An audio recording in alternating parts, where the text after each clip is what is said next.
Funk to me is a feeling. It's a feeling that you have inside that you let out. Your expression of the feeling. The funk to me is James Brown. The funk is Sly Stone. The funk is Larry Graham.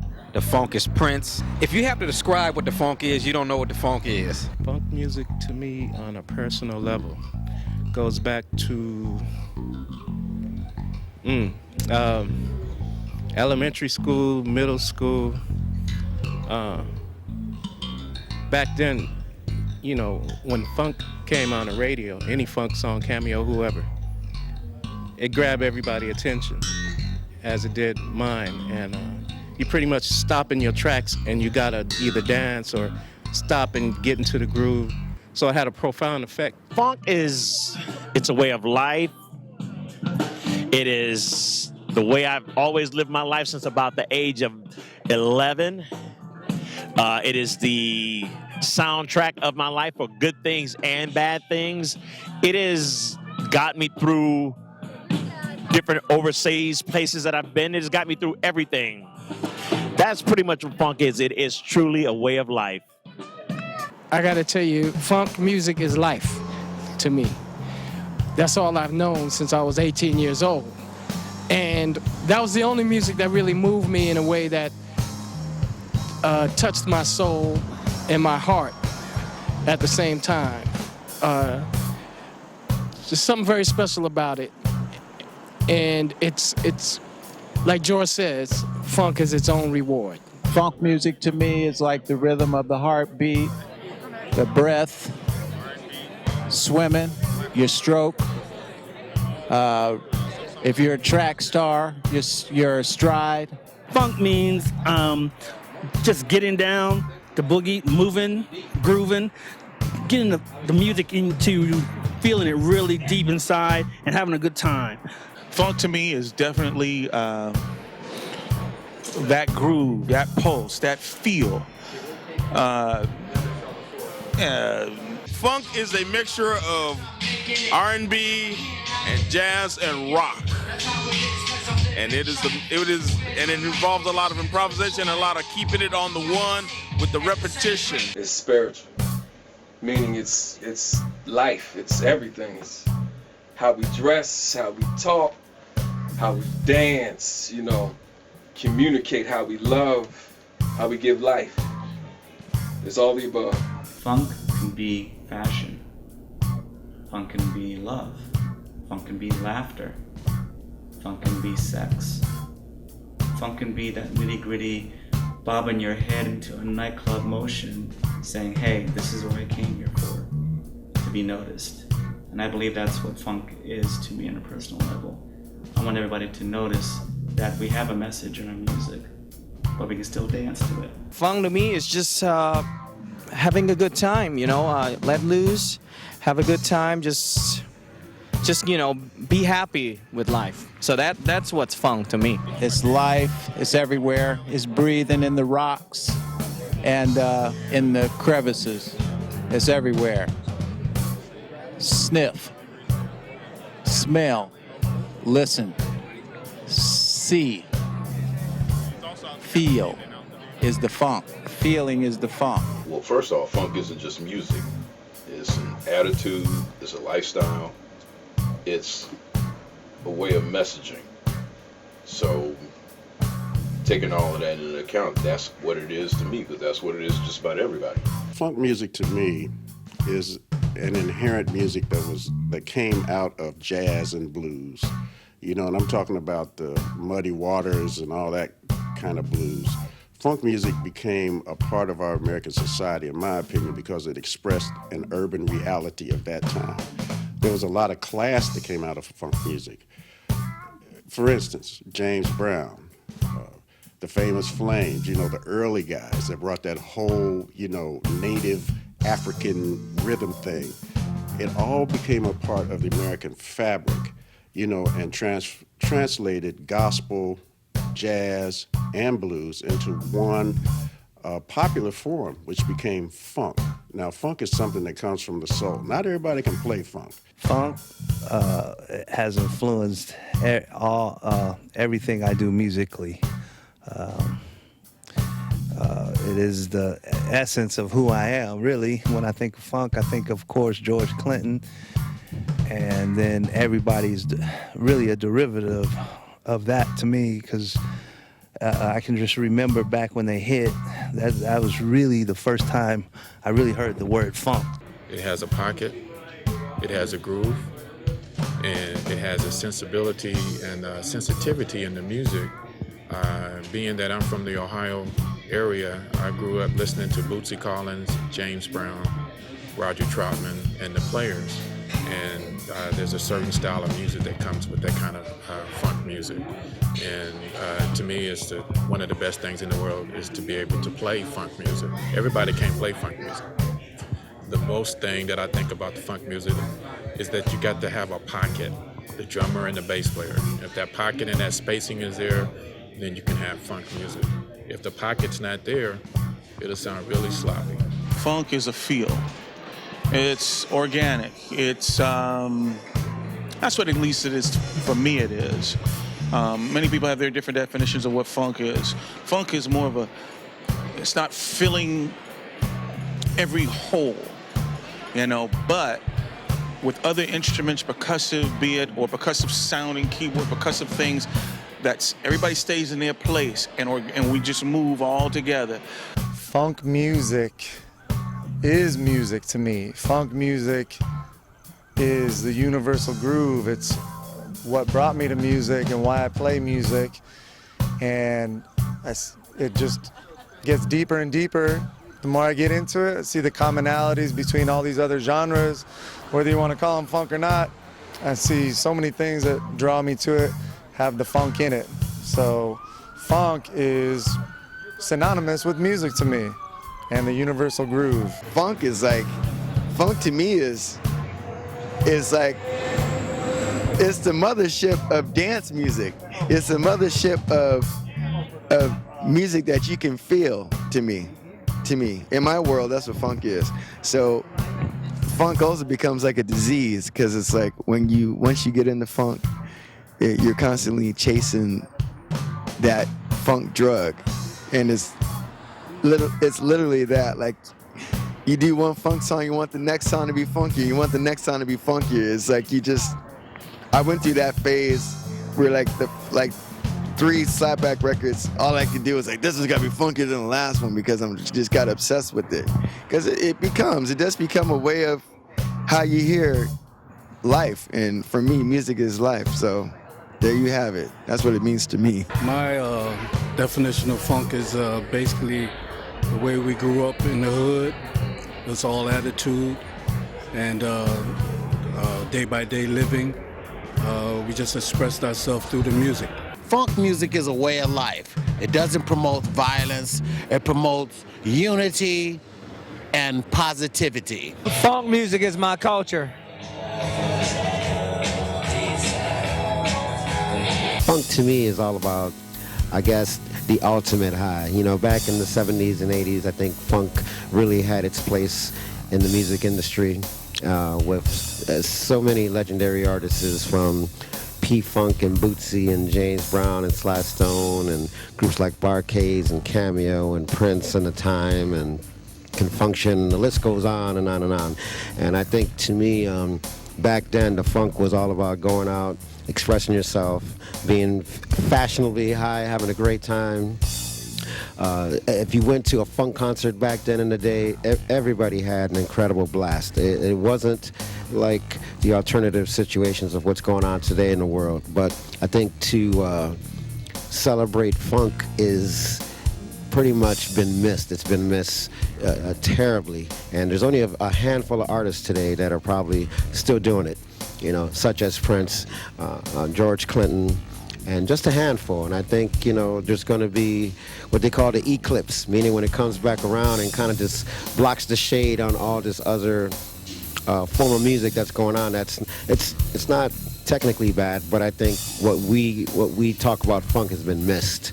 So Funk to me is the ultimate high, and hopefully we can bring that back into this new millennium. The funk to me has been a way of life, and I think the most important thing about the funk is when it's really funky, you can smell it. First of all, let me explain to you that funk is, and let me explain to you that the term old school is a fallacy. Old school was created by somebody who did not understand funk because they were not there at the time. Funk is memories. Funk is backyard parties, listening to songs that did not make the radio, but you had the album. That is funk. Funk, when I was growing up, was it was a reflection of I would say funk is truly a reflection of the most extroverted side of the person. This is you being your true self, your uncut self, and in a greater sense, it's a reflection of our people, black people, once we were liberated in this country and had a chance to express ourselves the way we wanted. You know, it was our expression coming out from the underground and becoming very foreground.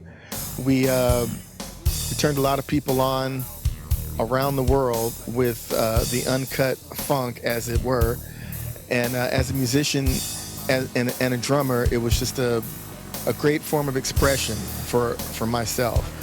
All the bands that were doing it back in the 70s were major inspirations for me. I'm talking the Ohio Players, I'm talking Earth, Wind and Fire, Sly and the Family Stone, James Brown. All of the stuff from the late 60s on up into the late 70s was just incredible for me. In the garage, rocking it out with my boys, doing the thing. So funk is just on the one, and funk is all about you being yourself, being free, your whole entire self. Funk music to me on a personal level, me.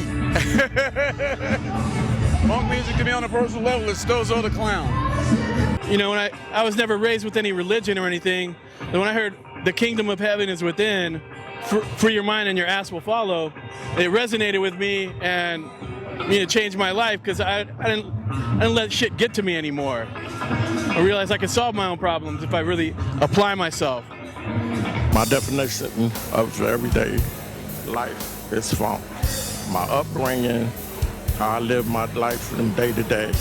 And Rick's vision was also his life, his way of life, the way of living, and how you can come from the ghetto on up to whatever you dream of. It can happen overnight, you know, but it's hard work involved, you know, and it has to come from deep within. It's not just out of the blue, you know, it's really from the soul. The funk music, to me, is it's all about your soul. It's all about, like, just having consistency in the drive of real music from, like, back in the 70s and the 80s when music was, like, real and authentic.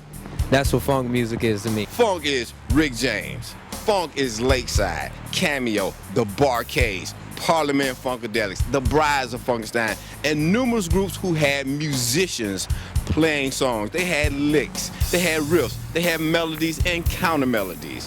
That is funk. When I think of funk and when I think of my musical core, I think of Parliament Funkadelic, and then you know, of course, everything is derived. I mean, I know Prince was out there hitting.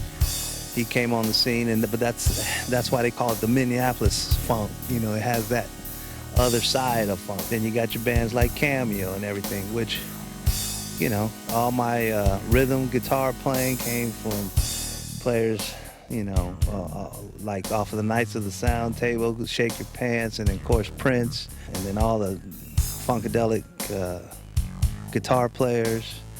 Just had a great conversation with Michael Hampton, who was recorded that Knee Deep solo for funk, which I do think is probably one of the best rock funk guitar solos ever recorded, by the way. Big Mike Hampton fan I am.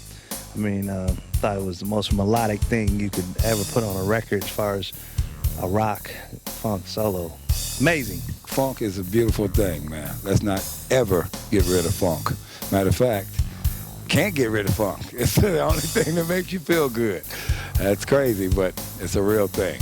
I think that's why I chose to play bass. Funk is a way of life. Funk is a philosophy and a style and a way in which I live. The music is what helps me best celebrate that lifestyle and that philosophy.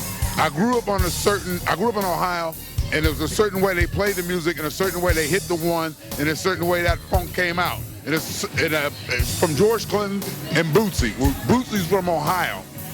Bootsy was from Ohio, and that's where that Ohio funk sound came. And there's a lot of bands that came from there. The Ohio Players, Zap, Roger Troutman, Heat Wave, Sun. There's a whole lot of groups. Slave. All came out of Dayton, Ohio, Lakeside, you know. Funk was an accident for Lakeside. We weren't never a funk band. We just lucked up on it. You know, the Barcades took us under their wing when we first went out after our first hit record. And they taught us a lot about it, you know. So funk was an acquired thing for Lakeside. It wasn't who we naturally were. We were just writing songs. And because I guess we were from that area in Ohio, the funk was the thing. Seemed like all the songs we wrote, that's what came out. What African Americans and other people, primarily African Americans, brought in terms of and morphed out of jazz from the Duke Ellington era, from the Count Basie era, you know, and the pop era with Dinah Washington and all those people, you know, and the blues, the raw blues like Muddy Waters and those guys, and combined the class of an Ellington and the rawness of a Muddy Waters and Smokestack Lightning, you know, from Howlin' Wolf and those guys, you know, the Cadillac Records guys, into a viable mainstream entity, which became funk. Some people are in the funk because of the whole rebellion of what they're talking about or what they used it for or what they used, you know, what they used to get attention at a time when black artists wasn't getting the attention that they wanted to get. And funk being such a different thing at the time, which I'm speaking from my knowledge of what I've heard from different guys I work with, but I missed that era, you know what I mean? I'm coming in at the late 80s, early 90s was really my era, but I was so obsessed with funk because I like what the beat did to my insides. And so funk, when I hear funk music, it does a different thing than any other music does to me as far as the beat and the heartbeat. It sets deep in my soul and the way I even apply myself to playing guitar. So as far as I can think back, funk was right there. What did George say? Funk is kind of where it's not. It's leaving that space before you hit the one. It's the low-end organic sounds, the Hammonds, the Moogs, the snare that with a nice, how do you say it? With a dampener on, like that old school snare with that fat tight bass drum with the sloshy hi-hat. Funk music to me is taking a song with one chord and making it nasty enough to get people up off their stool and to shake their ass. That's what funk music is to me. That's what I'm talking about. Funk to me is the actual heart of music. Because funk is the one music that makes you move every time. Every time you hear some funk, your head's gonna bob, your face is gonna frown up. Funk to me is just a feeling, a get down feeling that you have to have inside you. Man, my funk came from within, man. It came from the den. From within. I mean, I grew up listening to George Clinton, Parliament, Yeah, buying the records off the record rack. Yeah, and then, you know, and then when they started getting on the internet, you know, doing MySpace and all types of stuff, and people would post, you know, George Clinton songs and all that stuff, and I was like, I said, what if I just took it a step further and to just make my own representation of the funk dedicated to them. Oh, and so you got projects out there? Right. That's how I got started into the music thing, you know, and then next thing you know, we next in line for the funk. I mean, they calling me the modern day George Clinton online. I mean, don't spank me, George. Don't spank me. Funk to me is church. It's religious. It's spiritual. You can't get up there faking it. You can't get up there playing with it. You can't pretend to be funky. Either you're funky or you're not. Either it's in you or it's on you. If you can dance to it, if you can dance on the water, not get wet. With the rhythm it takes to dance to what we have to live through, you can dance on the water and not get wet. And through funk and the vibe, you can dance through anything.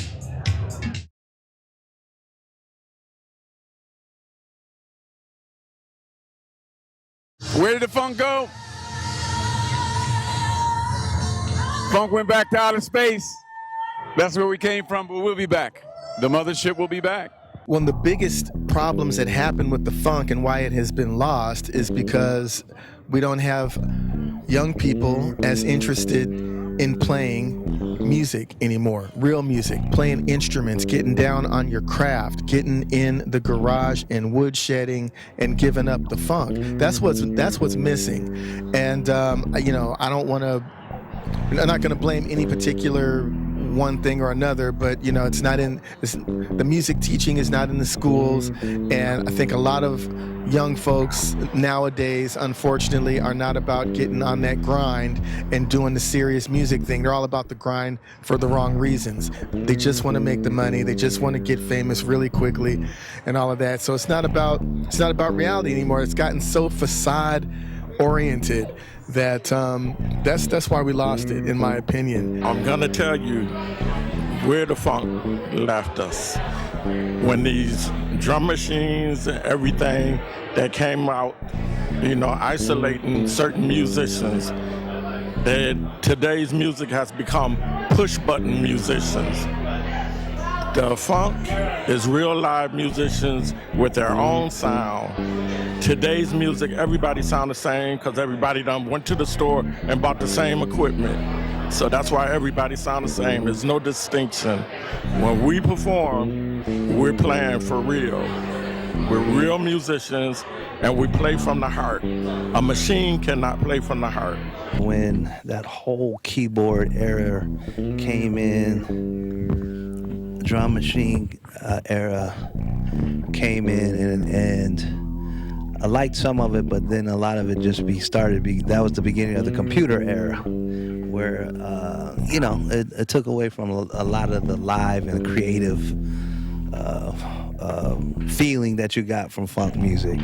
There's nothing like recording live bass and drums and having it move just a little bit, because our bodies move. We're all made of water, so you need music to move. If it's locked to a grid, you don't get that same feeling from it, and that's kind of what happened. People started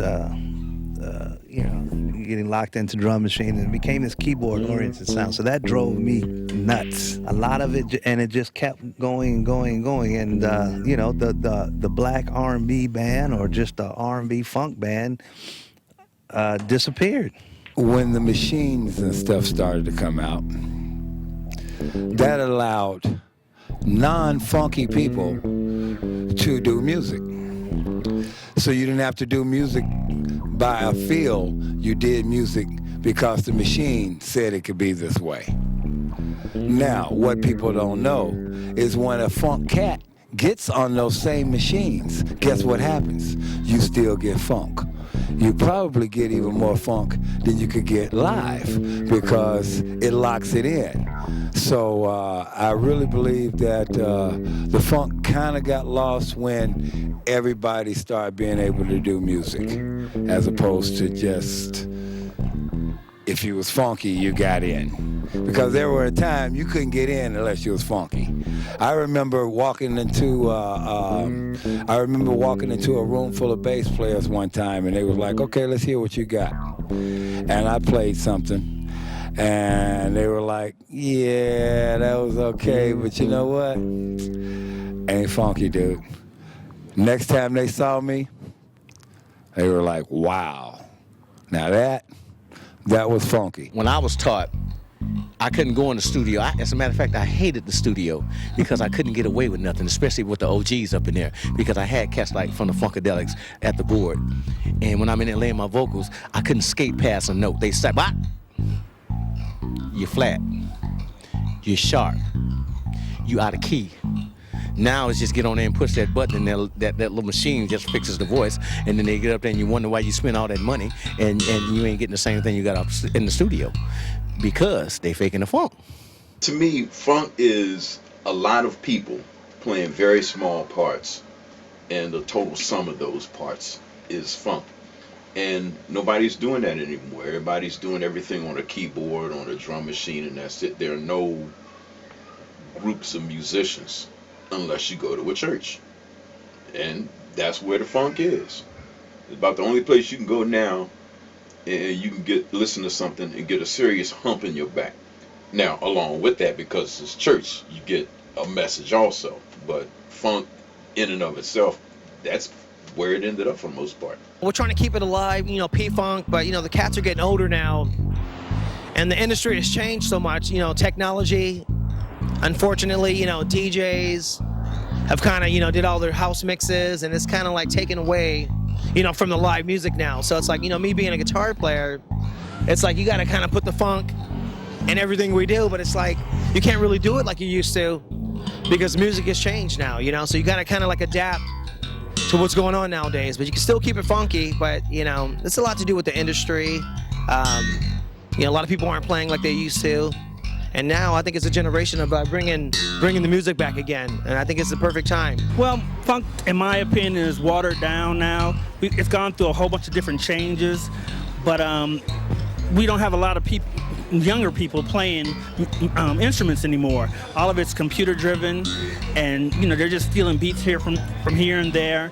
They don't really understand the whole depths of the funk. The music is acknowledged as being some of the best ever. When you hit that spot, it crosses genres.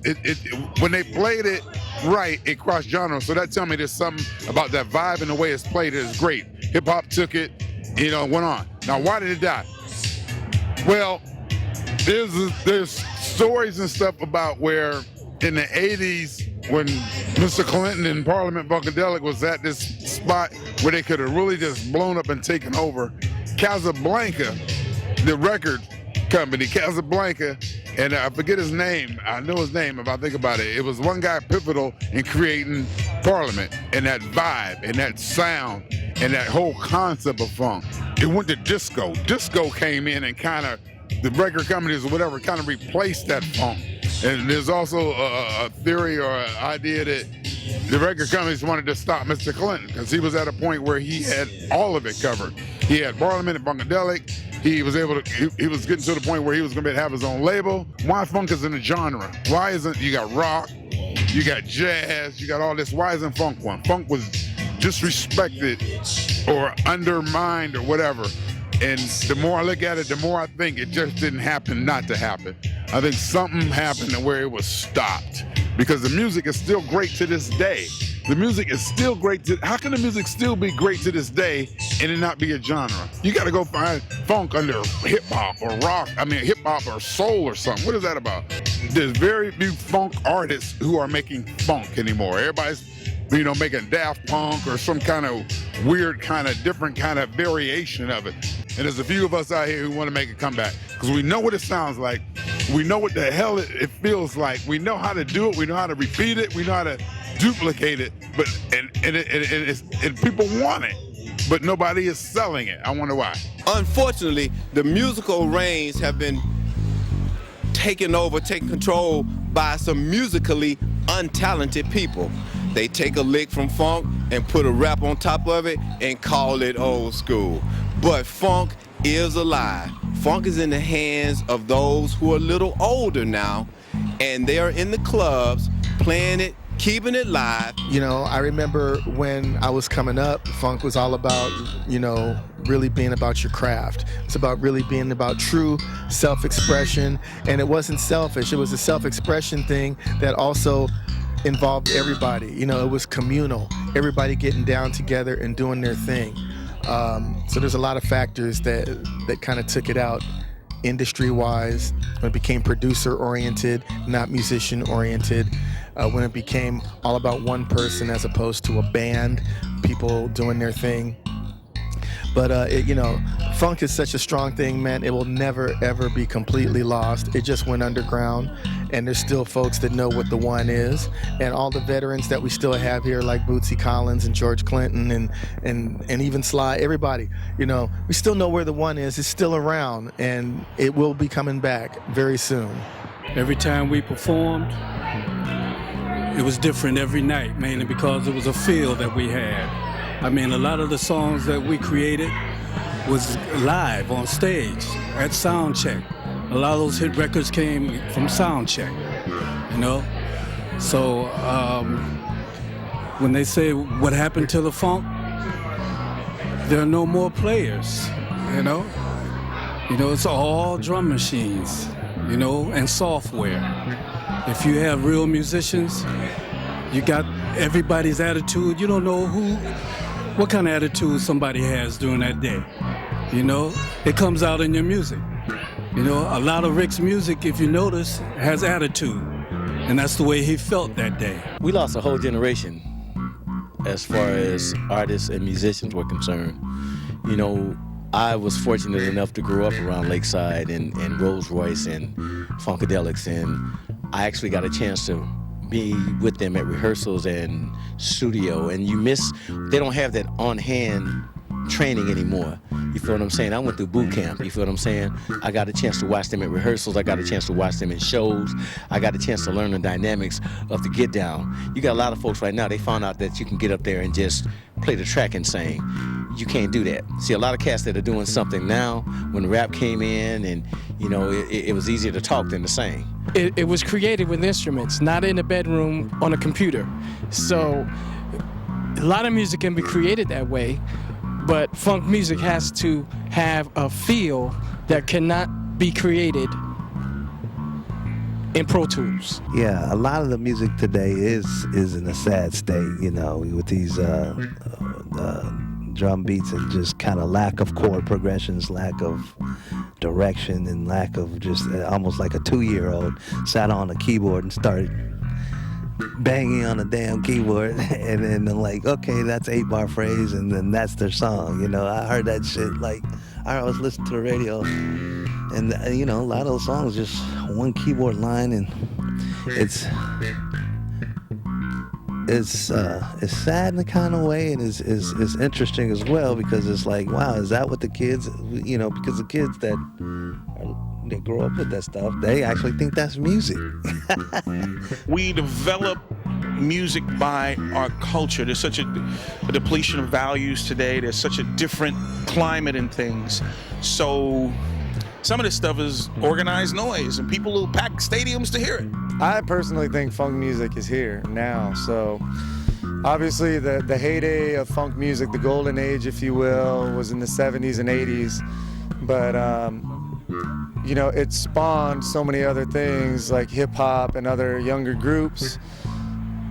But the problem is there's this lost connection of the funk and what it's spawned. So to me, funk is still relevant today, only most people don't recognize funk as the genre. Funk is what people's parents listen to a lot of people. But to me, it's totally relevant today. The only thing is, people are finicky, things come and go. Nowadays, a lot of the festivals I've played at used to be all live bands, and now I've seen more and more electronic creep in, and now I see a lot of these festivals are half electronic musicians. So things evolve, genres evolve. So, in the 21st century, I see a lot of other genres coming in and becoming popular with the youth. So to a lot of people, funk is an old school genre, but to me, it's still relevant today. In the age of synthesizing, and I happen to have been a part of all of that, to watch that change come about. You could emulate being a musician without really being a musician. You could program. Like now, you don't have to really be able to play an instrument in order to produce a good sound or a good beat. So what happened, in my opinion, and why funk has kind of disappeared off the radar and is not as popular as it was at one time in this country is because there was music taken out of the schools, and those creative young people had to have a viable way to express themselves, hence rap, hip-hop, and all these other genres that have, been spawned from funk. Because if you remember, a lot of the early hip-hop and popular music were nothing but samples, like with our group Slave. People sampled a lot of our stuff. Well, I would say after the early 1980s, as we know, hip-hop was taking a major role on the dance floors and the charts. But let's not forget the true funk soldiers like Cameo and Prince, who was still making hits during that decade. They were doing their thing, but they were also drawing from that cloth. They're from that cloth. They have a funky background. So I don't think the music died. I just think it just evolved into other forms. The good thing is that funk is still around. Funk is still around, and people still have the itch to seek it out. But as far as where funk is gone compared to what it was in its heyday, I just think that as hip hop came in, as DJ stuff came in, just as music started changing, technology started changing, the sounds that started happening, like in the 80s, everything became very sequenced, and a lot of sequence and a lot of samples, came into play. And with that happening, funk kind of started turning more mechanical. And then the early 90s came for hip hop, and they brought the funk back because they were like sampling the early funk stuff. So then the funk kind of rose up again, and that's kind of like the wave where Slapbak came, was when funk was being sampled, with the hip hop artists. So then there was that second wave of funk. You had us, you had the Chili Peppers, Fishbone, Rage Against the Machine, Ice Cube and Dre and Snoop Dogg. They were all using the funk. DJ Quick, you know what I mean? Rap came in, and for me, the West Coast sound, I loved it though. That was the flip side, because they were using all the George Clinton samples, and then Dr. Dre came in and they were laying down those bass funk grooves that were, were prevalent in the 70s and the 80s, the beginning of the 80s, So I really dug that part of the rap scene. Definitely like Death Certificate, Ice Cube, even Tribe Called Quest I thought was real funky. If I like rap, I like Ice Cube, like the Death Certificate album, when he was controversy, when he was kicking up dust and warning people about the riots, and to me that's funk. See, that's another part of funk. That to me was funky. That was the spirit of funk. The funk is still here. It's not on the radio, but the funk is here via hip hop, through samples. The funk is Dr. Dre. The funk is Public Enemy. It's Snoop Dogg, Ice Cube. Funk didn't really leave. It just took on a whole new era. Like, for instance, a whole lot of rap records are funky.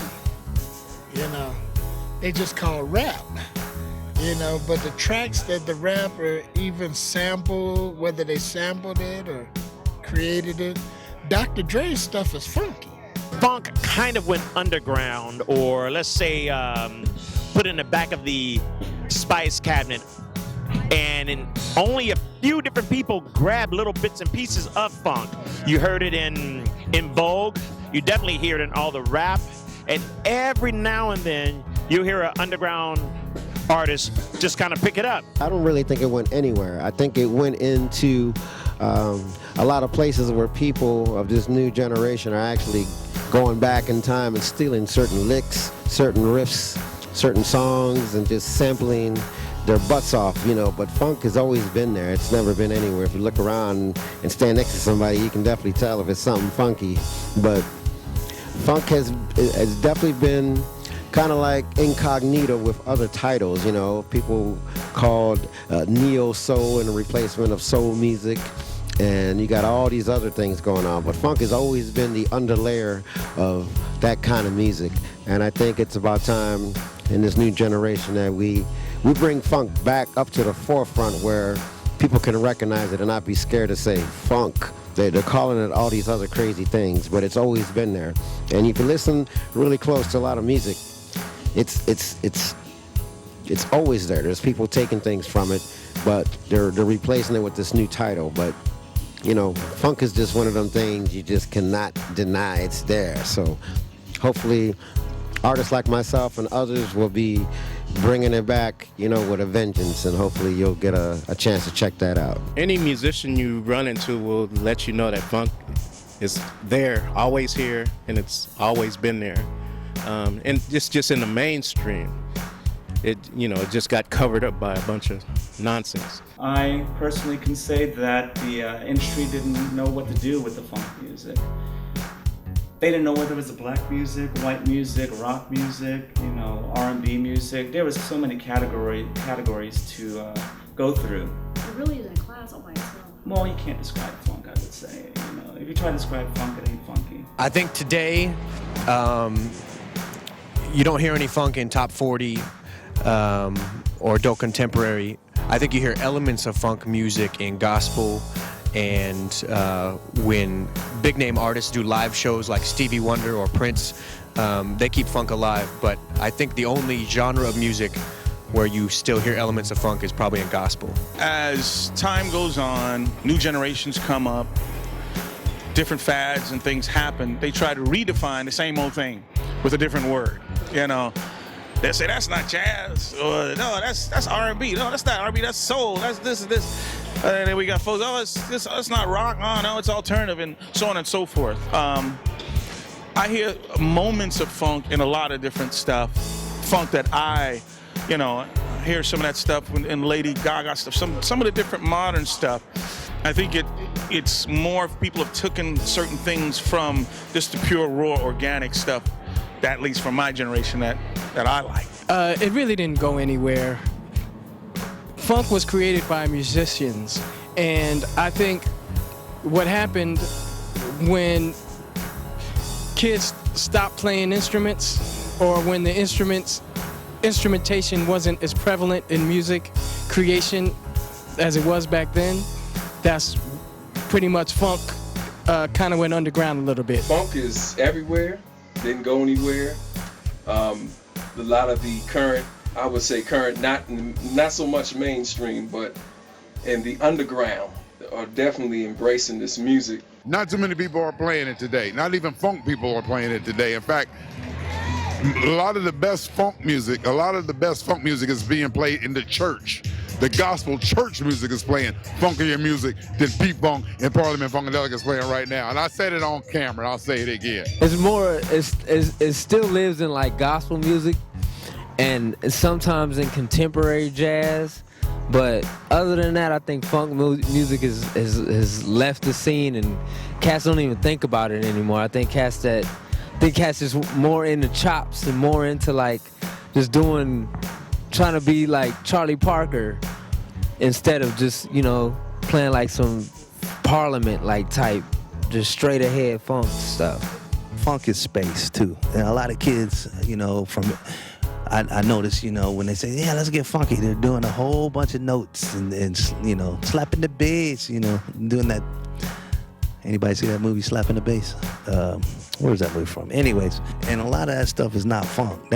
Funk is really space, and I think some of the kids, Louis Johnson was able to do Thunder Thumbs and make that funky. But that was his thing, and then a lot of people see that and bastardize it and say, hey, that's funk. No, that's not funk. Funk is space. Funk is time. You gotta have pocket. You gotta have space. And, it's what you don't play sometimes is funky. And it doesn't have to be, every bar doesn't have to fill up every space. You can't fake the Bootsy said a long time ago, you can't fake the funk or your nose will grow. And I think a lot of artists nowadays are not in touch with the music. They're just making music just for the sake of making music. And here's the problem. That's why the music of funk went underground. Nowadays, the alternative music that you hear today, it doesn't reach people. I honestly doesn't think it reaches out and says, here, grab me, make me a believer, take me on this musical journey. And some of these artists today don't have it. I believe the record industry, music industry, didn't know what to do with the music. That's why I went underground. I think, you know, even more than ever, the younger generations, they care less and less about the history, and they want to make their own history. And so a lot of them, even though they might be grooving on a sample that was made before they were born, they don't recognize it.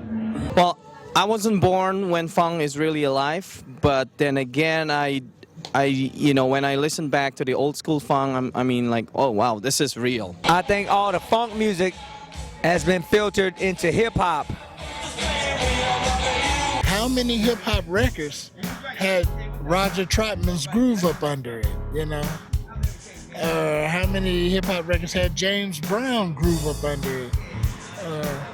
Hell, we had a couple of hits with Lakeside's groove up under it. You know, Coolio's exploded with Fantastic Voyage, you know? I think the best bands, for my taste, and the biggest bands always seem to have that funk groove underlying, whether it's punk, ska, rock, whatever. There's always sort of a underlying groove. You know, Fishbone was a big George Clinton fan, and even when they did their punk rock stuff, it's just gonna be hard to imagine. For me, it was still funky. It still had that, even though it was punk rock, it was fast, it still had that certain groove that, you know, you just, it's just there. It's that spiritual, it's that inner core thing that you have when you play a song. Even if it's a ska song, it still has that thing on it. A lot of the rock sounds of Led Zeppelin, you know, they were not, well, yeah, they were borrowing from, everybody borrows when they're writing, but yeah, they were borrowing from the blues guys and James Jamerson, you know, John Paul Jones. So those grooves that they were laying down was funky. And we can't forget about Sly Stone, to go back just for a minute, just, you know, his whole era, you know, just the live band sound being created, but that whole rebel spirit. And, you know, what was really cool about funk back then was that you were able to have rock on a record. You had loud guitars on a record. Then you had funky bass line. Then you might have a kind of maybe almost not country, but just open string sounding stuff. The records were they weren't all one thing. There were multiple genres. There was gospel, there was blues, you know, and it was creative. You look forward to hearing an entire album. I just read that for the year 2012, Lionel Richie was the #1 seller for a black artist, and his album was like a country album. And the article also stated how country music sort of like is taking the old formula that the old Motown and Philly international soul groups used to do in the 60s and the 70s, where you had artist development, you had production songwriters, you had people teaching the artists how to do whatnot and live performing, and that's lacking today in our music, especially funk music. Well, it's definitely not in the music business right now, because the way music is gone, a lot of it isn't funky like it used to be, but I would guess where the funk is there's a lot of smelly, funky cats out there playing it in garages, you know. They probably having a bath in a couple days and you can smell the funk up in there. That's where it's at. You got to find it, bring it out, you know, hose it down a little bit and put it in front of mainstream American if you want to get the funk back on stage. I think it's in the ghetto, the hood. There's a lot of things in the world, government on down, that's suppressing the information we need. So anybody that does any gardening knows that you can cut a weed down or whatever. If you don't get rid of the roots, it'll pop back up. And funk will do just that. Funk today, there's a lot of bands that are out there on the internet, a lot of stuff, folks that are playing At least the stuff I like, different funk stuff that I like. Right now it's getting blended in a lot with a lot of like rock and a lot of Afro-Cuban stuff and a lot of Brazilian, lots of drumming coming in with the funk. But it's always gonna be good, it's always gonna be around because people always wanna hear the funk. Because when you hear the funk, everybody just go crazy. They love to hear that funk. They love to hear that one coming to you, that one going back to you. Everybody wants the funk. Because when you want the funk, you got it. Funk is alive. Funk is nowhere near the end of its road because there are people who still believe in musicianship and quality playing. And that is where funk is. Funk is here to stay, bottom line. The funk is alive and well. We're going through one of those cycles. When it gets to a certain point where it's reached its point where it's at its threshold, and I think we're at that. We're about to bust it loose. I always like to see the music move forward, no matter what it is, jazz, funk, rock. I think funk has evolved, and it's hidden. And we will probably won't see it in its purest forms how we know it as the '70s, but it's still around. People are still being funky on some level. You just have to really search and go and search for it because it's definitely, not like it was. Like I said, the death of the R&B black band is we're pretty much the people like The Time and Cameo and Clinton, like Last of the Mohicans. But there is a boy out there called Bruno Mars that's doing some good stuff. I saw him on the Grammys or one of those shows, like Morris Day and the Time, young Morris Day and the Time, sort of. Not quite that good though. I always try and move forward. I just like Miles Davis, he said with jazz and bebop. But, it's like, man, I already did that. Where are you gonna take it? I did that already. So, so that's what needs to happen with funk. Like you can't. I don't think regurgitating what George Clinton and Bernie Will did is moving the movement. I think there needs to be an element of that because every time Bernie Will plays a bass line, I think that's like. That is truly art and entertainment because if you listen to Knee Deep, he never plays the same thing twice on that record in terms of the ad-libs, but it's just what he plays, it's beautiful. As far as the funk, where the funk is gone, the funk, we're making sure that the funk still hangs on. And bands like us, I know they're out there. I don't know too many myself, but there's always new musicians and new artists that are still obsessed with keeping this funk thing happening. So it's gonna have another wave. I believe it's gonna have another wave coming for sure, and we'll be there.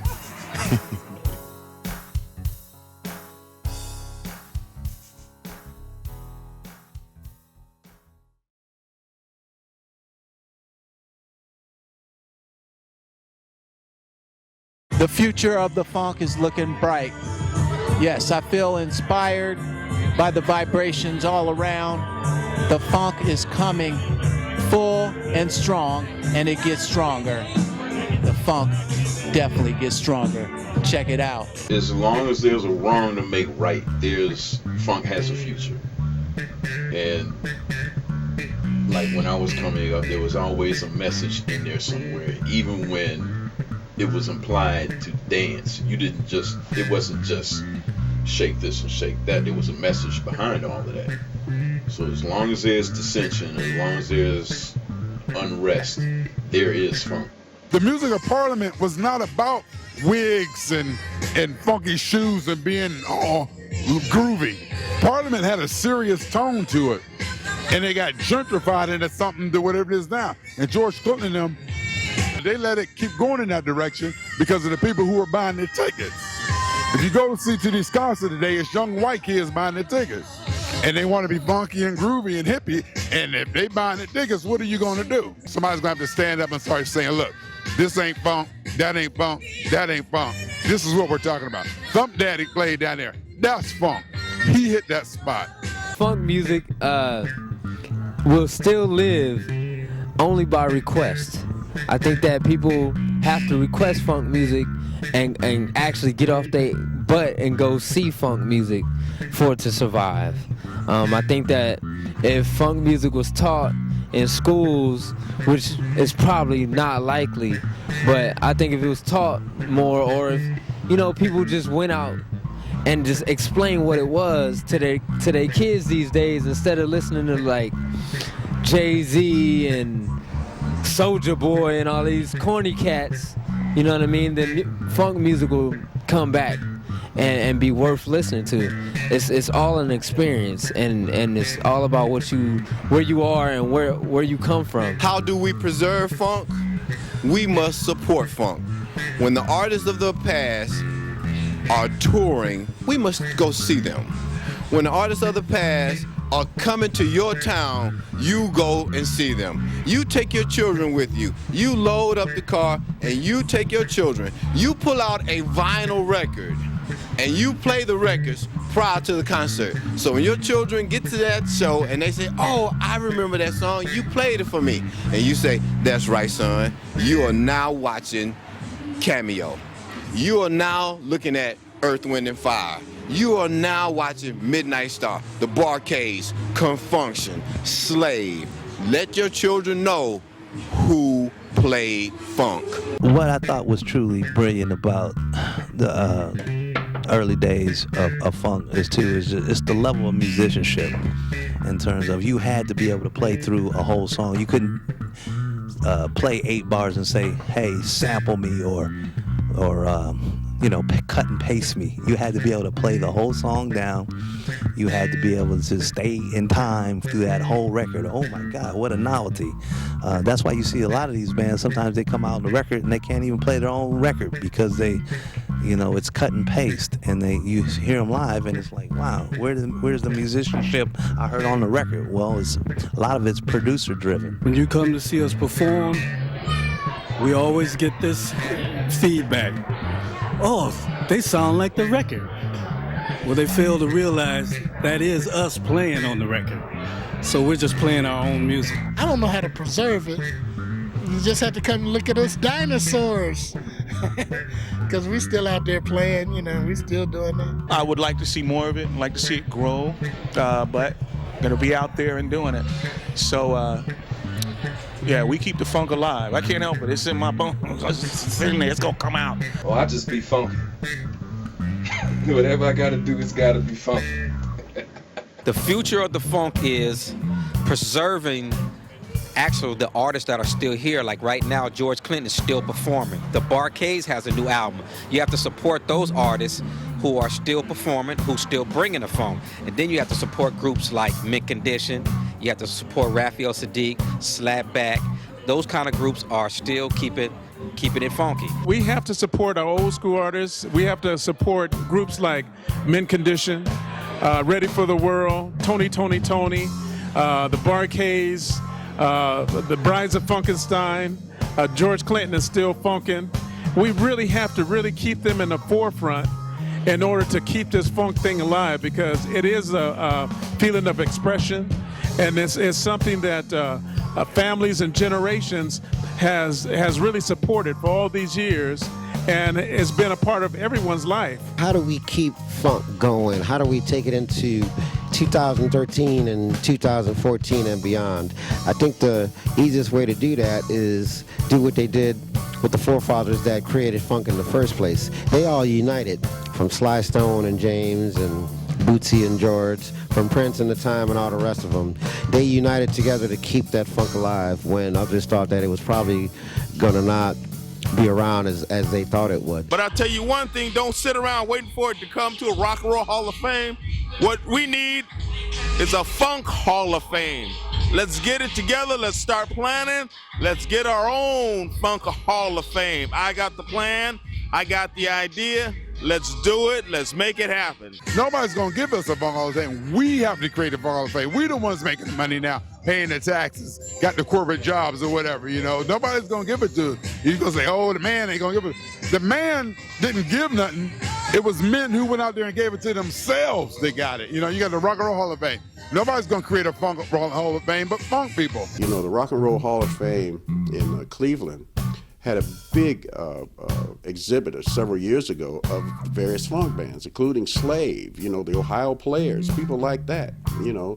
At one time, Dayton, Ohio was the funk capital of the world. Lakeside, Roger Troutman and Zapp, Slave, you know, the Ohio Players, you know.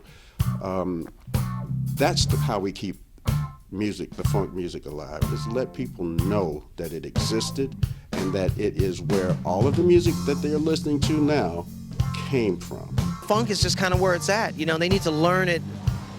You know, just so many different things we can do to like bring it back, you know, but can it fully come back? I think it can, you know, but I mean, things change, you know, the 70s are the 70s, the 80s were the 80s, you know, the 90s. Funk is rock and roll. We just have to embrace it more like they embrace jazz. You know, they have jazz, you go anywhere in this country, they have jazz programs, they have jazz workshops. Should be the same for funk. Why not treat the funk the same way? Funk wasn't a black thing or a bass thing or nothing like that. Funk was music. All kind of music was funk. Play that funky music, white boy. Funk was Led Zeppelin. That's funk. The way we preserve the funk is to keep it on the radio and to keep it available for the public to enjoy and indulge in and to be a part of. When you hear it on the radio, just let somebody know that's P-Funk. When you hear it in a rap tune, tell them no, that's actually P-Funk. When you hear it on television or you hear some form of it on television, whether it's something they said or played in the background, let somebody know that's P-Funk. Funk is still here. It's not on the radio, but if we preserve the funk and support it, record companies will again embrace it when they see it can make money. Because if there was no more funk, there would be no more Dr. Dre. I think radio stations have changed with Clear Channel owning like 90% of the radio stations. You know, it's not about quality music anymore. It's about getting spins. You know, I can hear Taylor Swift on a country station, on a top 40 station, on an adult contemporary station. I hear her remixes on hip-hop stations and R&B stations. You know, that's what it's really about, is that. And I think to play funk music takes technical skill. And the only place where technical musical skill flourishes nowadays is live music. And so that's where I think you'll hear funk music in the future, is at music festivals, live shows, and concerts. We're trying to pass it down. We want the youth to see it, you know, want to see how it's applied, see where it's coming from. I think like anything, in order to preserve history, it has to be taught, it has to be passed down. So, you know, more of us people that are exposed and hip to funk, we just pass it along. We need more funk shows. We need to, you know, have DJs playing more funk stuff. We need more clubs that can even have nights where people could find this stuff. You know, they used to have like funk nights and stuff like that. You know, I know they have them in places, but that, and start putting out new, fresh kind of, you have to reinvent funk, and that's kind of what we're doing right now. Is we're not your traditional funk band. We want to switch it up a little bit so like the younger audience can get it and the older audience is still familiar with it. You know what I mean? So, you know, you just have to be clever with it, and that's what Slapbak is all about. We're rock, we're funk, we're hip hop, we're alternative. You know what I mean? We're all that, little jazz. So we just chew it up and spit it out the way we do it, and it's usually funky. We need to hit it back like in schools. We need to get it like in the colleges, you know what I mean? We need to get people playing instruments again. We really need to, like, you know, bring that vibe back again, you know? The only way to do it is for us, like the old school cats, to kind of like teach it to the young guys. It's like, because everybody wants to play rock, and they think, oh, playing Metallica is cool. And that's all great, man. You know, you're learning your instrument that way. A lot of the current youth, you know, they'll pick up an instrument and they take interest in it. They'll take formal training, they'll take home training, and they're appealed to all these different genres of music. They lean to certain things. But what I see, you know, I have kids myself and everything, what I see is they'll pull out those old records. And, you know, they was there listening to the stuff we listened to and studied. So it's instilled in our younger generations, and I see a lot of the young cats, you know, they still have the funk in them and everything. It's an entity in music that's very necessary. You keep a particular type of music alive by playing it. You have to, glorify it. For instance, the big bands of my parents' era in the 40s, people said, well, they died out. No, they didn't die out. They're still around. There's a lot of young people playing that big band, swing era music. The same thing has to go for funk. In Europe right now, I'm talking about Western Europe and Eastern Europe and China, there's a big movement going on that, is glorifying funk music, believe it or not. And groups like Slave, Earth, Wind and Fire, the DAP band, the Gap band rather, and all these other guys that were real hardcore funk guys, George Clinton, Fred Wesley, James Brown, these hardcore funk groups, are being glorified there and are doing a lot of work there. Well, in our society, we have to start listening to this music and expose the kids to this music because once they hear it, they love it. They always gravitate towards quality.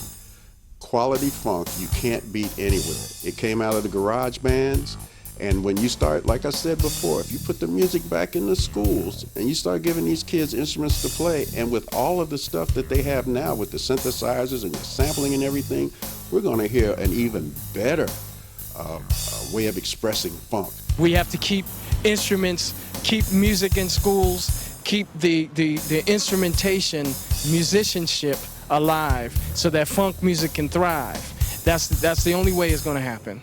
We got to expose the youth to the history of the music, where it came from, the culture, and where it's going. First of all, we have to study and know our history. If we know what the funk is, then we can continue to have the funk. But we have to know what the funk is. So youngsters, please do your history. The funk is very important in your career. Believe me, very important in your career. Get your learn on about what happened before. Get your learn on about yourself and what you're about. And then you're going to put all that into whatever it is that you're creating and bring the funk and your self-expression on back, fortified and at its most intense peak. I really want to inspire young people to seek that out. It's important to know your past, know the history, appreciate it, don't prostitute it, don't sample it and not know of what you're talking about. Forget the sampling. The sampling era is over.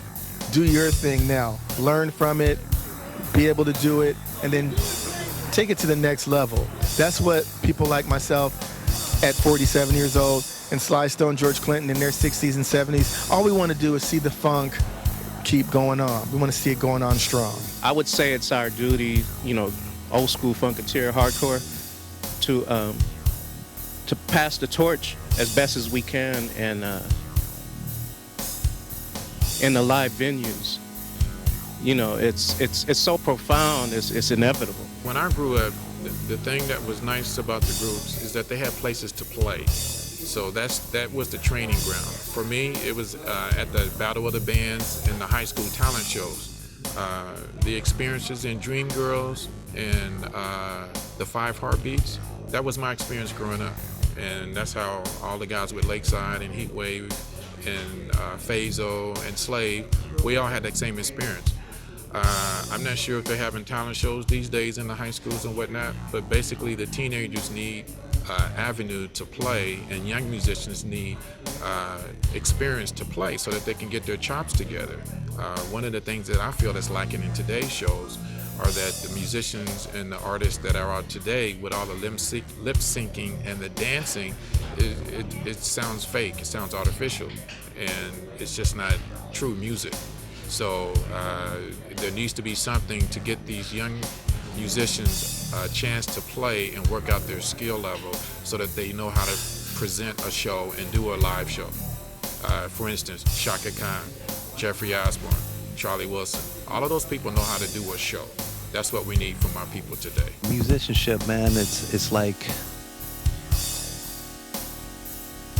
that I'm hoping comes back more, with the young kids and not just producer money.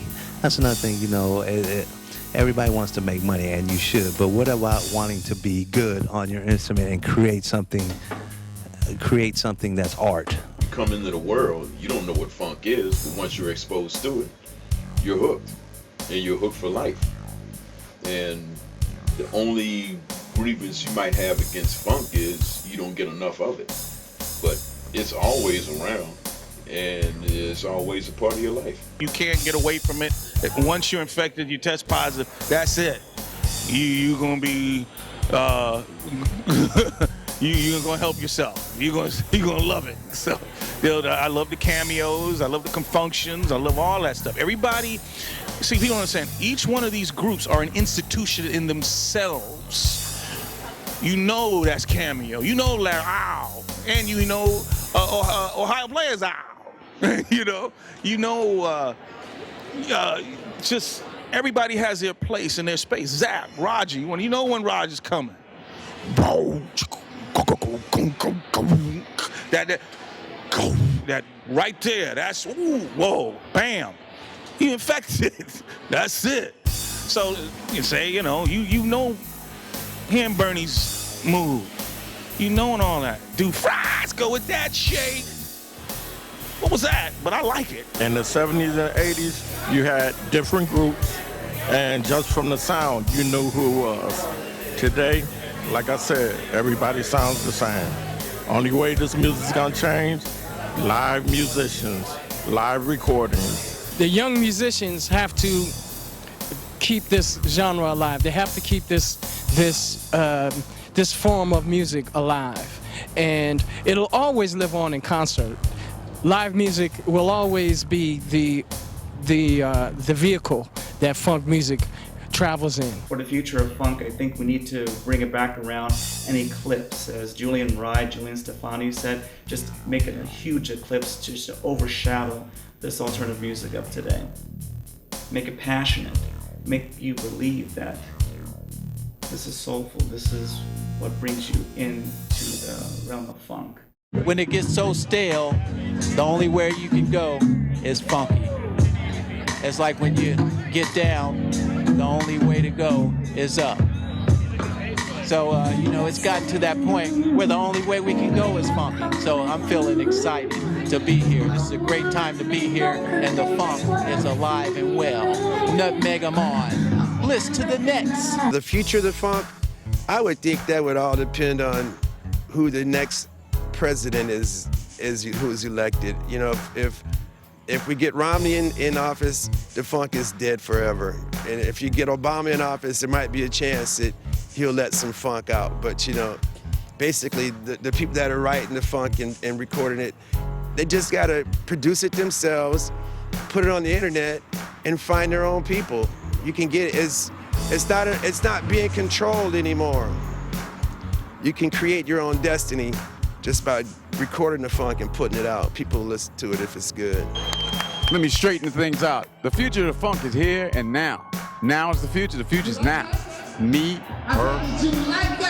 There's a lot of funky artists out there like myself, and the list goes on and on and on. If we unite, there's a lot of people that dig it. If you go to any club and they're playing 80s music or really funky stuff, the dance floor is packed. People are cheering, screaming, they're digging it. You go to any of these funk concerts, it's an amazing sight to see. So I think if we unite and put it out there where people can actually see and hear it, funk has its place, and we can definitely take it into the future like everything else, because everything does turn around. Every generation will be introduced to something that was already introduced before. So here's the opportunity to bring funk into the future. Well, we have to keep going with the new technologies that we see going. Everything's here on our phones. I think through the avenues of new technology, we need more marketing, more. I don't want to see a TV show. I want to see just that, a TV show with straight funk, old school funk. That's what I want just a show with a primetime hour to get some great airtime. There's enough cable shows out there to do this. Of just some of the organic funk, some old school funksters, new school funksters. We have some in the hip hop world. A lot of them, everybody sampling the stuff. They know it's there. I'm like, that's cool. Now, get the fellas to play the stuff live. So if you want to make a U-turn, we got you back. One of the most important things about the funk coming back is the fact that the funk is going to be preserved. We've got all sorts of things that are preserving the funk, whether it be the television show Unsung, which is giving us the stories about the folks that really did the thing. As a music journalist myself, it's all about preserving. I do liner notes, very in-depth, interviewing everybody, keeping the stories and the essence and the inspiration of funk alive. I think young people are also going to be they have the great advantage of being able to just go on their computers and turn on YouTube and have thousands and thousands of clips of the funk. Young folks today have the funk in the palm of their hands. When I was growing up, we couldn't just turn on the computer and watch James Brown and George Clinton and Sly Stone and everybody as many times as we wanted to. When we saw any funk, when it did get on television, it was once in a blue moon. Collect as much of it as you can. Just collect it, archives, pictures off the internet, and keep them. Other ways to preserve it is just continually play it and promote it. When I was playing with George Clinton, I played there for 19 years, then I left. But someone told me, once a delic, always a delic. Long story short, there's always going to be funk, and you'll always be part of it. Funk music will always be alive. As long as there's musicians like George Clinton, Bootsy, Cameo, Slapbak, the rappers from Snoop to Dre to Puffy to everybody has incorporated the funk music into their repertoire because they realize that that's where the real shit is. Real talk, I think that the way we can preserve this form of music is actually it's starting to go back. Everything revolves. And they're starting to realize, gangster rap left, knowledge. I mean, not knowledge, you can always kick knowledge, but, I think the forms are going back to the tradition, They're starting to realize that they want to be entertained. I don't want to pay $50 to see somebody wearing the same clothes I'm wearing. You know what I'm saying? I want to be entertained. I want to see somebody get up there, fart, sweat, whatever they're doing, whatever works for them. And the bottom line is Ice Cubes and your Wu-Tangs and your DJ Quicks, they knew where to go. They knew that George Clinton, as a matter of fact, a lot of their hits came from Funkadelics. That's why George has so much respect with the rappers, because I happen to, I grew up in Long Beach and I was around Snoop them and Dramatics, and I've been on the road and been around all of them, at a young age, and I was able to sit up and absorb it, and I come from the same clique and era that Cube them came from. So we're like in between hip hop and funk. You dig what I'm saying? And we understand the dynamics of it. That's why the youngsters are starting to come back to us, and they're like, "Ochi, how you do that?" You feel what I'm saying? They want to know, because they know that it's playing out with the the faking it. You can't fake it. George said one thing: don't fake the funk, or your nose will grow. That's it. But as far as where funk is and where it's going, is something that's close to my heart, because it's a lot of what I'm trying to do with the Long Beach Funk Festival. Not just feature old school funk bands, showing it like it's some oldies thing, but showing funk is relevant. That's why we always have half old bands, half new bands, because it's not about a bunch of oldies that parents used to listen to. Funk is being passed on from generation to generation. And even though it might not be numerically as popular as a lot of the top 40 stuff we hear today, it still has spawned and continues to spawn so many things that are relevant today. So part of my mission is to turn a lot of young people on to what funk was and is, and turn a lot of old people on to the fact that funk isn't just a relic, but funk is continuing today. I think the future of funk can be demonstrated right here in Long Beach. The Funk Festival, this is the 5th year. This is the first year that you've had to pay, but the crowd is bigger than ever. And, we got artists coming from around the country here to California to show people what the funk's all about. So more people keep doing it, they're going to be funking even if they don't know that they're funking. This is Jay Rod with my crew, and we are getting ready to bring funk back in an incredible, nasty, funky, sexy way, just the way back it was in the day. Just look at the way we're dressed. Look at this. This is funk at its close to its finest, and we're getting ready. Well, yeah, yes. There are some alternatives to funk. It goes a lot of ways, but tonight we are getting ready to demonstrate to this crowd and amongst ourselves that funk is all about having a great time, the music, just being totally free with it.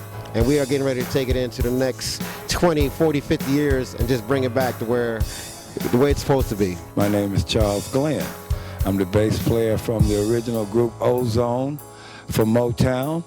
And we were behind a lot of groups: Tina Marie, Billy Preston, High Energy, DeBarge, Rick James, a whole bunch of groups over at Motown. We were like the 80s Funk Brothers, if you want to call it that. Behind the Groove, Tina Marie, that started actually in my garage. The first part of that song was the bass. It was no groove until the bass line became Behind the Groove. Hey, and I have a CD coming out for whoever this is for, and it's a jazz CD, but guess what? It's funky. If it wasn't funky, it wouldn't be any good. Anyway, my name is Jeffrey Mitchell, BeatMunk1.com, Jeffrey TV. I've been doing this, I had this on my card, this is real. I take this stuff very, very seriously. Like I said, it's a philosophy and a way of life, and not just something I put on a crazy fucking Afro wig and platforms and dance to. We're on the internet. We're on SoundClick.com. We're on Facebook. We're on MySpace, SoundCloud, Reverb Nation. Oh yeah. You are recording new funk. Yeah. Matter of fact, we need to get you up. Yeah, get you up on the stage for the Get Down. That's my band T-shirt right there. Go to Weebly.com. DDOF, Daily Dose of Funk. So you sound like you are part of the future of funk. Oh, most definitely. Look at drmadvibe.com, drmadvibe.com, or moremaprecords.com. That's MOOREMAPP records.com, and check out what's on those sites.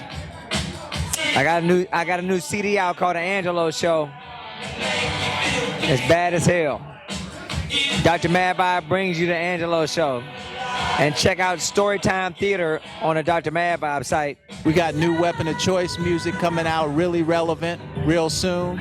And the greatest hits, Mega Nut's favorite picks, called Timeless, with 20 songs, 20 Nutmeg classics coming soon. I have a cool rock band, which is a hybrid of funk, rock, and jazz, which I feel like is very unique and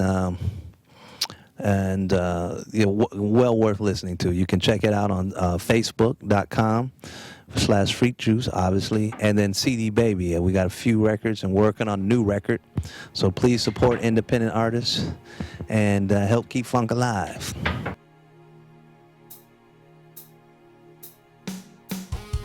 I wanted to talk a little bit about my experiences with Slave when I was performing with Slave. Drac, performing right alongside of Drac was an incredible experience, and true funketeer. I mean, from before I even was playing, I imagine, he handed over a lot of stuff to me, and just the whole mentality, how to approach playing funk on a guitar. Incredible experience playing with Drac. Shout to Drac, rest in peace. Good brother.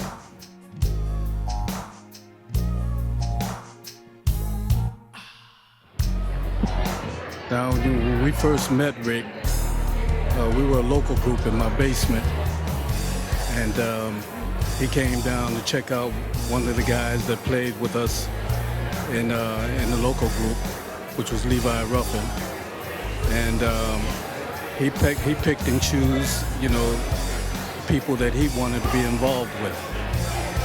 So that was the beginning of the band and the legacy He used to come in, watch us perform in the basement.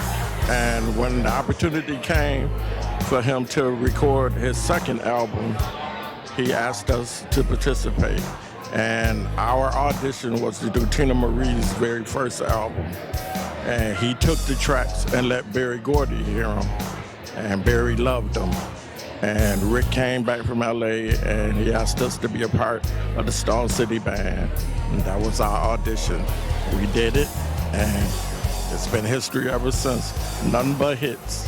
You know, we never toured the first album, but we came out on the second album, Bustin' Out, and that's what we did on the stage and on television.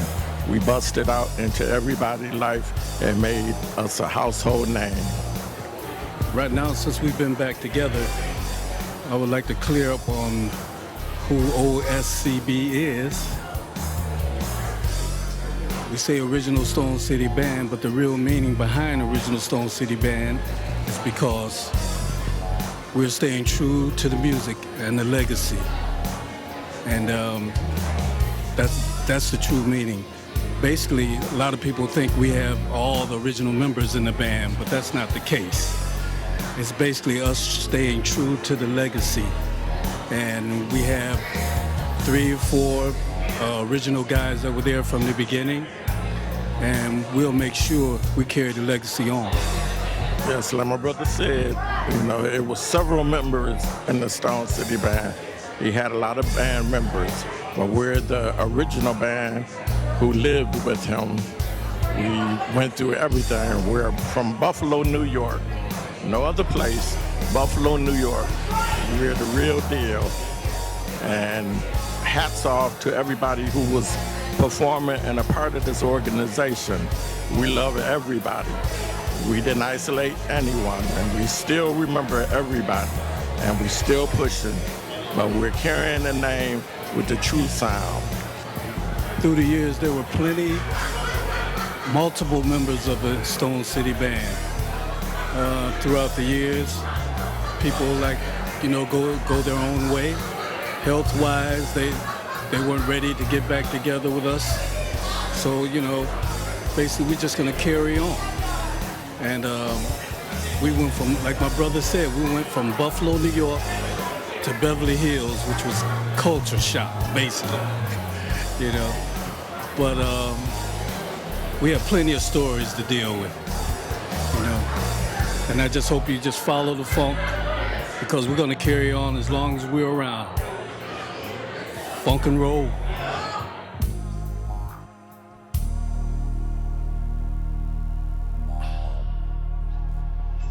Hi, my name is Lamar Webster. I'm a bass player from Dayton, Ohio, living in Los Angeles right now.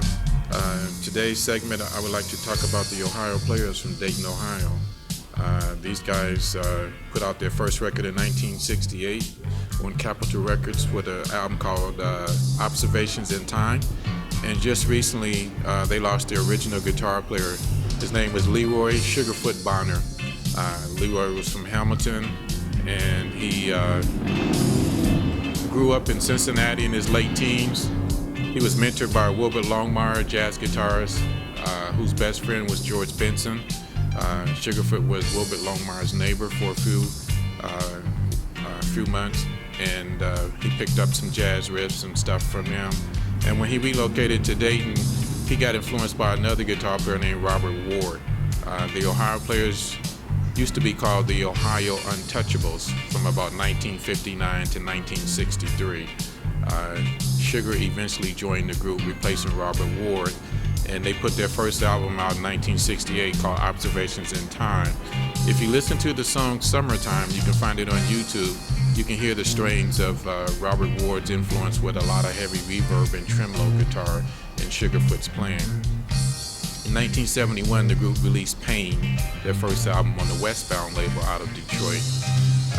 That album also introduced their keyboard player, a young guy by the name of Walter Juni Morrison, who would go on to later fame with George Clinton and Parliament Funkadelic. In 1972, they released Pleasure. And from that album, they had their first of 5 #1 singles, Funky Worm, went to #1 in May of 1973. It came from the Pleasure album. 1973, you had the Ecstasy album, and that was the last album that Junie recorded on, and it was also the last album that Greg Webster played drums on. So they went through a couple of little minor personnel changes. 1974, they came out with Skin Tight. James Diamond Williams came from a group called the Overnight Low. He was their new drummer. And Billy Beck also came from, I believe Billy was from Akron, Ohio, and he was their new keyboard player. 1974, the end of 1974, they released Fire. The single Fire gave them their second #1 hit, the title cut, which came out in January of '75. It reached #1 for 2 weeks. Later in 1975, they released their next album, which was Honey. From the Honey album, they had 2 #1 hits also. Sweet Sticky Thing came out and went to #1 November of '75, giving them their third #1 hit. And at the end of the year, December of '75, they had Love Roller Coaster. So January, November, and December of '75, they gave them 3 #1 hits with Fire, Sweet Sticky Thing, and Love Roller Coaster. And in 1976, they released the Contradiction album. I believe off the Contradiction album, they had the single Hoochie Coo, which was their last of 5 #1 singles, and that went to #1 in July 1976. And in 1977, they released the Angel album, and then they had other albums after that, but by that time, their popularity started to wane with the public. 1974 was the public's introduction to the Ohio Players' lead vocalist, who was the guitar player, Sugarfoot.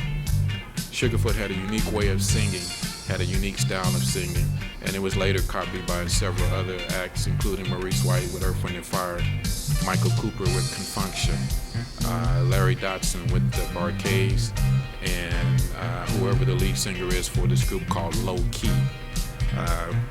They all copied his all-girl comments and way of singing, and Larry Blackmon of Cameo.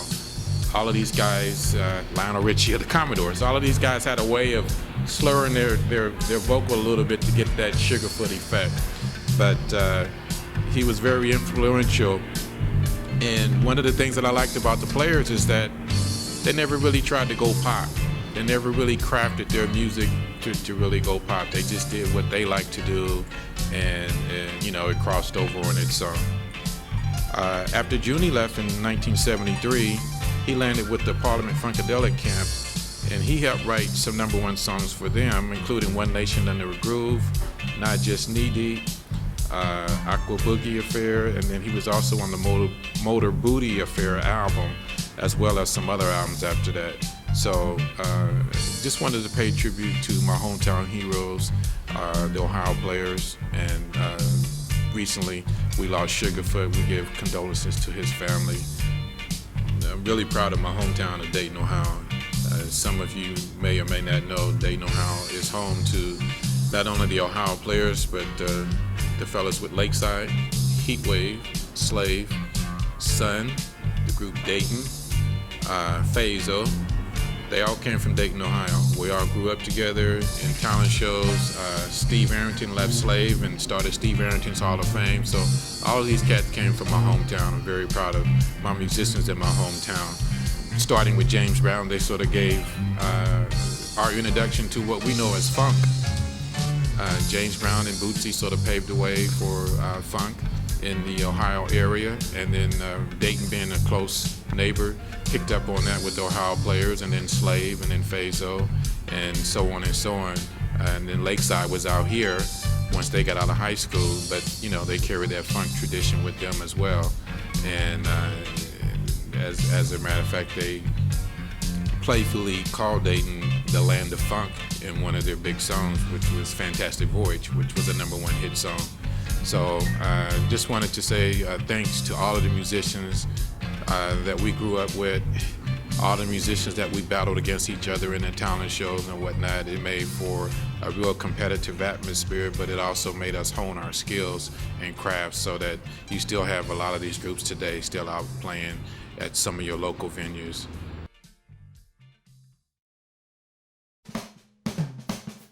My first gig with George, it was really funny. It was in Minneapolis at the Marriott. It was freezing. Oh my gosh! I didn't even meet the band. They went straight on. Blackbird said, "I found this guy. He could do it." And I went straight to a 4-hour show in Minneapolis. And so I hit the stage. So I'm a fan too. So it's like when I'm on the stage, it's me and Blackbird was already there, and the rest of the band was coming in from. We missed the earlier flight to do the recording at Paisley Park, Prince especially was doing. So this was like the after concert party to that, so and everything. So even Prince, everybody's there. Sheila E., Andre Simone, everything. The way they come out, and that's the way we did back in 92 and 3, they would come out in waves. So the first wave is me on drums, starting boom, boom, boom, boom, just setting the mood. And I remember the lights going out, and I got to remind myself, I'm in the band, I'm playing this. And as time goes on, I was like, just a few hours ago, I'm driving a city bus in Orange County. Boom, boom, right? And the first wave comes out. So Ray Davis, Mudbone, all these guys, singers, they just coming out. I'm like, hey, that's Ray. You know, they looking at, they never seen me or nothing. But all this is happening while I'm on stage getting ready to play a show I've never played for 4 hours. And then the horn section comes out. You know, that's Greg Thomas, Greg Boyer, Benny Cowan. Oh my gosh! And I'm on the highest tier as a drum riser, and I got the horns coming over here, and there's vocals here. Then the guitars come out. That's Cordell Boogie Monsoon. Oh my gosh! Andre Fox. I mean, everybody, and it was really cool. And we're building this up into Make My Funk the P-Funk. And the last person coming up, of course, is George. Oh, Gary Scheider comes out, and I'm like, wow, I'm really doing this. I listened, I played that sucker. I you know, pretty much impressed. And I looked behind me, which I shouldn't have did. And the Prince is sitting right there, like this, looking with the glasses. Okay, who's the new drummer? You know, George said, drummer. The lights came on me. Okay, this is not on the CD that, I mean the tape. It wasn't the CD tape that I was studying. But he said, drummer, Chop Barbecue. Okay, so I'm in the middle of a George P-Funk concert, and we're gonna eat? No, Chop Barbecue. And it was silence. So I'm trying to find the exit, because this is very embarrassing, and I don't know what he's talking about. And so on my right, Greg Thomas said, just play what he's saying. You know, everybody's ready for something. So Chop Barbecue. And Greg started tapping his foot like that, and then it hit me. Pickup line, pick up into One Nation. So high, you can't get over it. And then George runs over, you a Funkadelic now. So that was really impromptu stuff. And that's what made it a lot of fun doing the funk, because George allows everybody to express what they do. He lays a nice canvas and everybody plays. And so it grows, it gets organic. But I still had to learn. I had my drum background was a lot of drum and bugle corps, a lot of rudiments and that kind of thing. I had to unlearn. And I kept a humble spirit about me and kept my ears open, listened to the wisdom of Mudbone. And he would tell me, you know, he got on the set one time at a sound check, and you know, he didn't have the chop stuff, but he had the feel. A lot of these guys played this stuff on records. Muddy, Bootsy, all these folks played drums, but it's about a feel. So I started learning more of that. Just being it all and just hearing some of these stories, man. I wish I had a camera on my hat during all that time. But and talking with Ray Davis, that was wonderful. Being with Ray and hearing his stories and Clip, everybody. It was just a wonderful experience. Finishing out, I would like to give thanks to all the cats that handed me, you know, what they did, knowledge, some stories, techniques and everything. You know, Steve Shockley, Jara from Slapbak, all the cats. I can name them all day and all night. We kind of hold each other up. Wow, so many I can name. Not just guitar players, I mean drummers, bass players, so many phenomenal cats. Just like to thank all the other cats that's still doing it. and passing it around. End with a thank you. Today, I have morphed from being the big D that played with Slave into a conductor named Maestro Delbert Taylor. I've worked with a lot of major stars. I still have my funk roots. What I do now is I've taken what I've learned over the years and I've allowed it to develop into who I am today. I'm an educator, I'm a conductor, I'm an arranger and an orchestrator, but I've never, ever, ever forgotten where I've come from. There's some record companies interested in some of my new stuff, which is more jazz fusion, funk, and with strings and horns over top of it. So in the future, you'll be hearing more music of mine, and I'd just like to thank my man Paul for coming to do this interview, to keep the music and to keep us in the forefront of people's minds so that we can keep our music, which is American music, because funk belongs to every American. And from every American, it goes to around the world. But this is American music, just like jazz is American music, which funk and R&B and all that stuff, hip-hop came out of. This keeps it alive. And thanks, Paul, for having us on these interviews. And God bless you for it.